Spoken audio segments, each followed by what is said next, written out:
G'day, Ben from Melbourne here, and today I'm going to attempt something that I haven't done before, which is my own competition. It's me wanting you to show me your Australian music, what you have. I got a set of questions.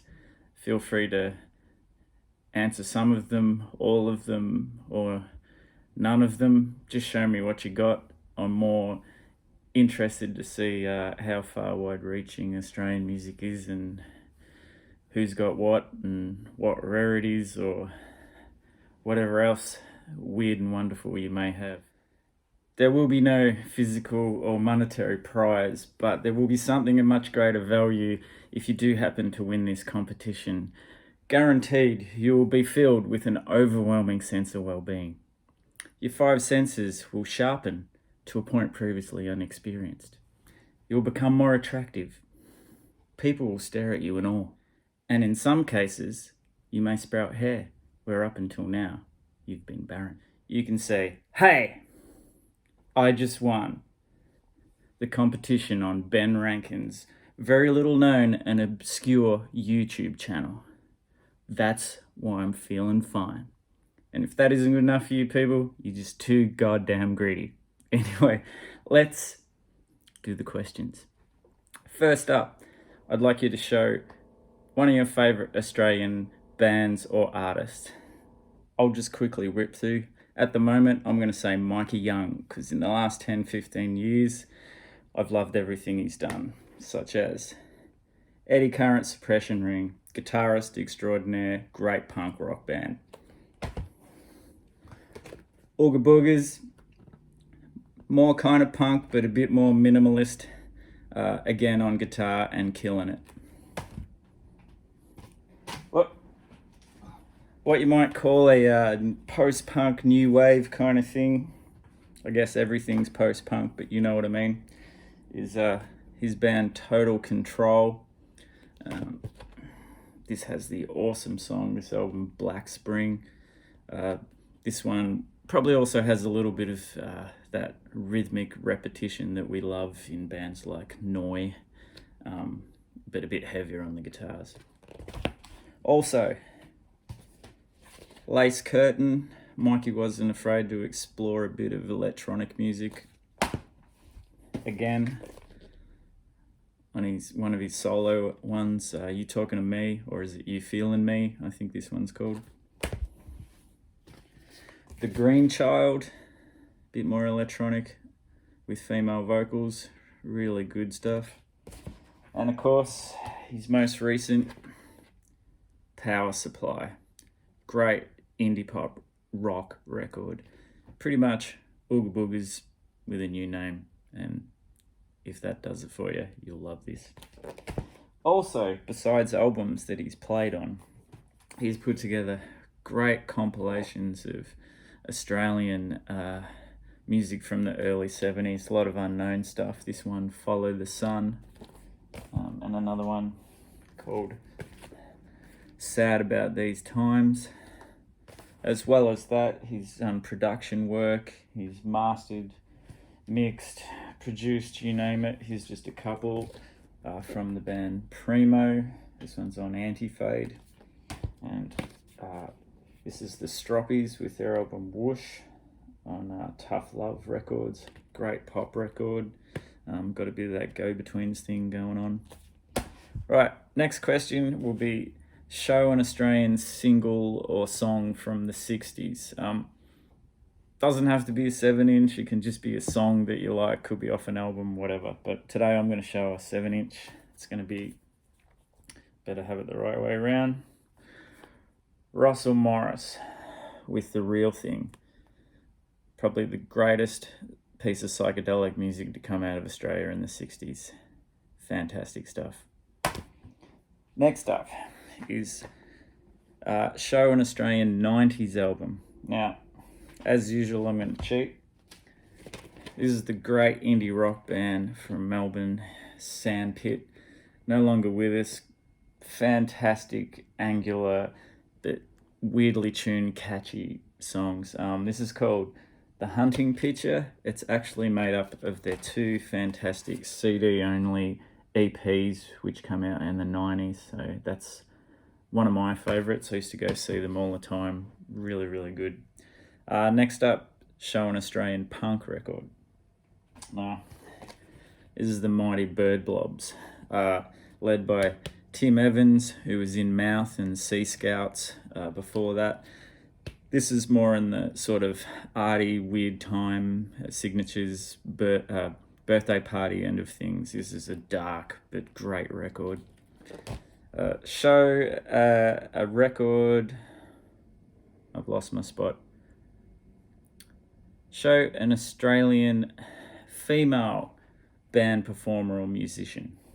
Now I'm going to go with Beaches. It's an all-female band. This is kind of like, there are some vocals here and there, but it's mainly instrumental, shoegazy, kind of swirly, psychedelic tinge stuff. Really, really great record. Good live band too. It's been quite a while since we've heard from them, so I'm not sure if they're still going, but they've got a few albums out. Good stuff. Beaches. Next up, show an Australian... show a non-Australian artist that has an Australian connection.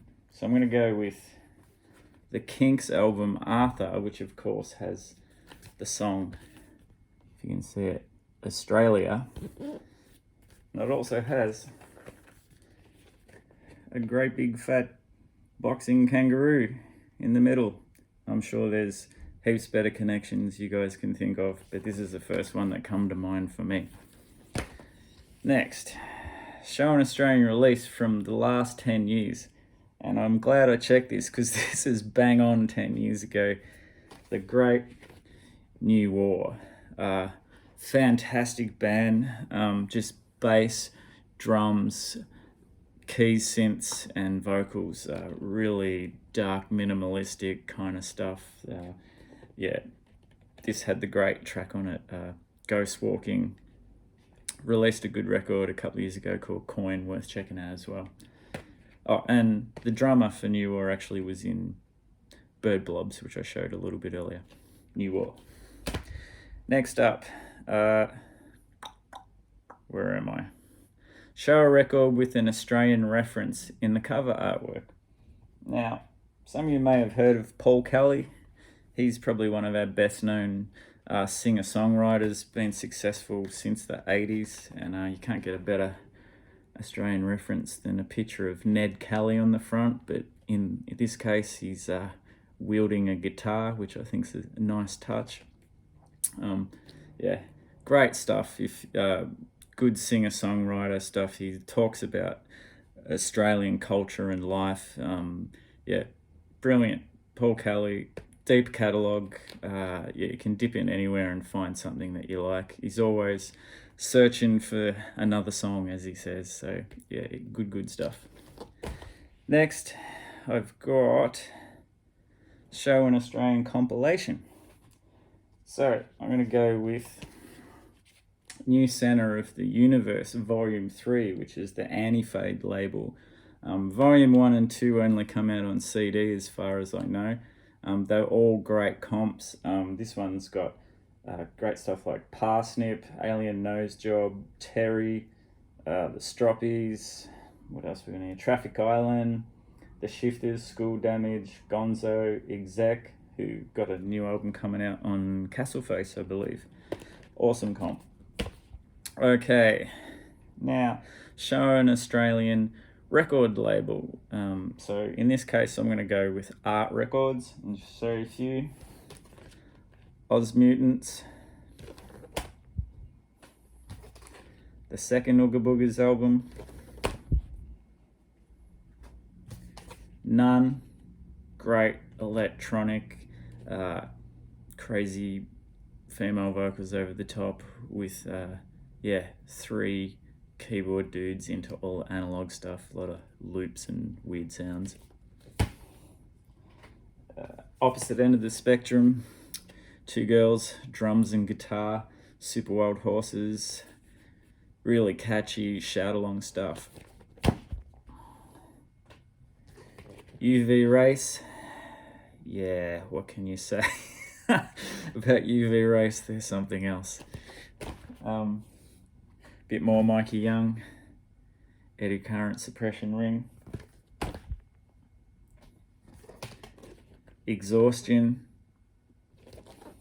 And lastly, on Art Records, Hierophants. And my very last question to you is AC/DC, yes or no? Of course, the correct answer is yes. All right, please post a video, even subscribe if you're that way inclined. Let me know in the comments once you've posted. You have 3-4 weeks. I'll probably give an actual date in a future video I do, because I can't think of a date off the top of my head right now. Probably should have thought about that before I did the show, but what are you going to do? My decision on the winner is final, and I will be completely biased towards lovers of the Bon Scott era of AC/DC. If you try and slip in a Brian Johnson album, I'll know. I'm Australian. We can tell the difference. Anyway, good luck and goodbye. Take care.